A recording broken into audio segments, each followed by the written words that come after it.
এখনো পর্যন্ত আপনার অন্নপূর্ণা যোজনা টাকা আসেনি। যদি এরকম হয় যে আপনি ভাবছেন যে হ্যাঁ আপনি যোগ্য ব্যক্তি, অর্থাৎ সরকার যে ক্রাইটেরিয়াটা দিয়েছিলেন, যেমন আপনার ফ্যামিলির ইনকাম 2 লক্ষ টাকা কিনা, আপনাদের পাকা ঘর কখানা আছে, বা আপনার হাজবেন্ড সরকারি চাকরি করে কিনা, কিংবা উনি পেনশন ভোগী কিনা, এই যে সেসব ক্রাইটেরিয়া গুলো আছে, এই সবগুলো ক্রাইটেরিয়াকে ম্যাচ করে আপনি ভাবছেন যে হ্যাঁ, আপনি যোগ্যতম ব্যক্তি, কিন্তু 2 দিন পার হয়ে গিয়েছে কিন্তু এখনো আপনার টাকা আসেনি। তাহলে সেক্ষেত্রে আপনার করণীয়টা কি? সর্বপ্রথম আপনার করণীয় কাজ হচ্ছে, আপনি যে ব্যাংকের অ্যাকাউন্টটা দিয়েছেন সেই ব্যাংকের ডিবিটি লিংক আছে কিনা এটা আপনাকে ঠিকভাবে আবার চেক করতে হবে।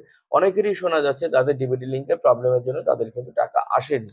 আর এটাও কিন্তু সত্যি কথা, এখনো পর্যন্ত টাকা আসার সম্ভাবনা অনেকেরই রয়েছে, কারণ পুরো টাকাটা এখনো মানে হিউজ পরিমাণ ট্রান্সফার, তো যে কারণে এখনো পর্যন্ত সবাই কিন্তু পাননি।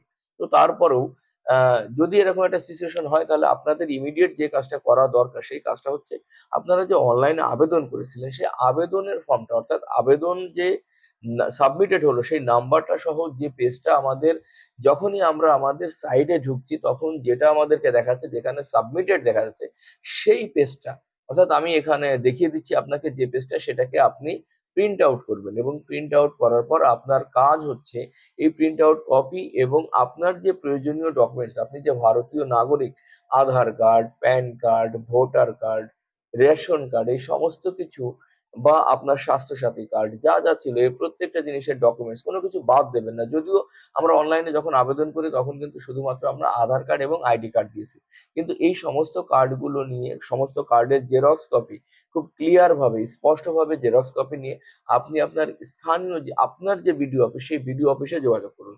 কারণ অনেক সময় দেখা যাচ্ছে যে আন্ডার প্রসেসে রয়েছে, কিংবা যেটা হচ্ছে রিভার্ট হয়ে গিয়েছে, এরকম যদি কিছু থেকে থাকে তাহলে অবশ্যই কিন্তু প্রবলেম হবে, সেই ক্ষেত্রে টাকা কিন্তু আসবে না। তো সেক্ষেত্রে নথি যাচাইয়ের সুযোগ আছে, যদিও সরকারের তরফ থেকে বাড়ি বাড়ি এসে নথি যাচাই করা হবে, কিন্তু সেটা হয়তো একটা দীর্ঘ মেয়াদি, আরো সময় লাগতে পারে। সেক্ষেত্রে আপনারা, আমি বলবো আরো 1 থেকে 2 দিন দেখার সঙ্গে সঙ্গেই আগের ডিবিটি লিঙ্কটা চেক করুন যে এটা ঠিক আছে কিনা, তারপরেই আপনি আপনার অ্যাপ্লিকেশন ফর্ম এবং প্রয়োজনীয় কাগজপত্র নিয়ে আপনি বিডিও অফিসে যোগাযোগ করুন।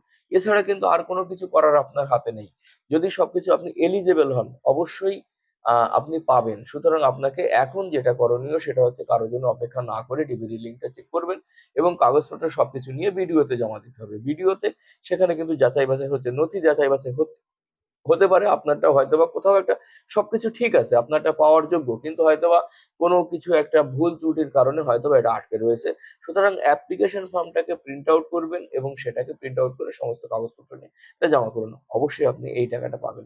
আর এইরকম ইনফরমেটিভ ভিডিও পাওয়ার জন্য চ্যানেলটিকে অবশ্যই সাবস্ক্রাইব করুন এবং প্রচুর মানুষকে শেয়ার করুন, কারণ অনেকেই কিন্তু টাকা আসেনি, তারা খুবই টেনশনে রয়েছে, তবে টেনশনের কোনো কারণে সবাই টাকা পাবো। তো থ্যাংক ইউ।